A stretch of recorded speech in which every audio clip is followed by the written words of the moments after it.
הכירו את משפחת סיגל, קטי בת 34 ורודיון בן 36. מגדלים באהבה את ליאור בן השנה ואת ליליאן, ביתה בת השבע של קטי מנישואים קודמים. איך הכרתי אותו? באינטרנט ישבתי, התחלנו להתכתב, ילדה הייתה חולה. הוא שאל אותי, מה את עושה? אמרתי, אני יושבת בבית, ילדה חולה. והמשפט הבא שקנה אותי היה, איך אני יכול לעזור? זה משפט הייתי חייב להתחיל ממש. קטי ורודיון נשואים 3 שנים וגרים בנס ציונה צמוד לאמא של רודיון.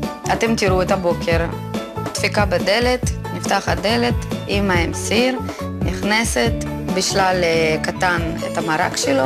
ההון העצמי לרכישת דירה 1,000,000 שקלים.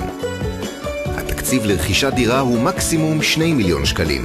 יש לנו דירה של ההורים שלי שאנחנו הולכים למכור אותה, נשתמש בכסף האלו כהון עצמי. חיפושי הדירה נמשכים למעלה משנה.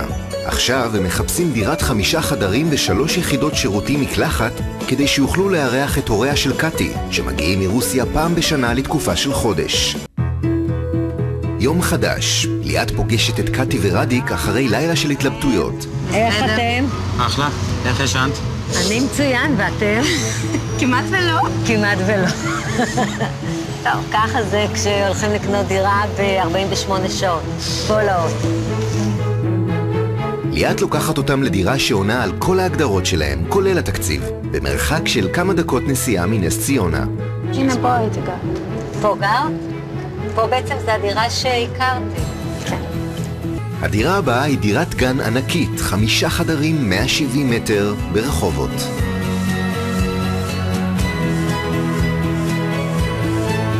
אני אספר לכם ככה בקצרה על האזור, שכונה צעירה, הרבה בניינים חדישים פה, יש לכם פה קאנטרי קלאב, יש לכם בתי ספר, גנים, מעונות בשפע. הדירה בעצם היא על שטח של כ-170 מטר, בנוי, ועוד כ-100 מטר חצר. חדר שינה עם מרפסת. זו מרפסת מאוד טובה עם רבים, שאפשר לצאת... זה עונש? או עונש, אבל אני חשבתי לפסק זמן. עוד חדר נוסף, חדרים גדולים, מרווחים.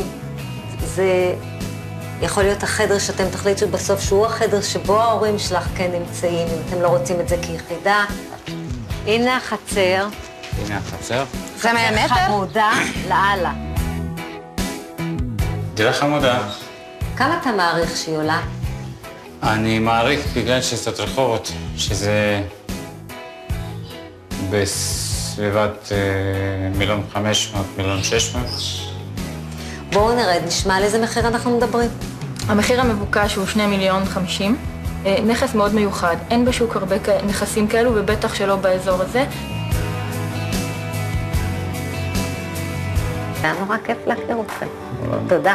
תודה.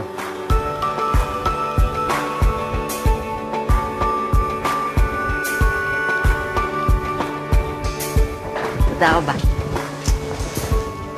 בהצלחה עכשיו. תודה, תודה. היה ממש כיף להכיר אתכם. גם לי מאוד, ומאוד הרבה למדתי מהתוכנית.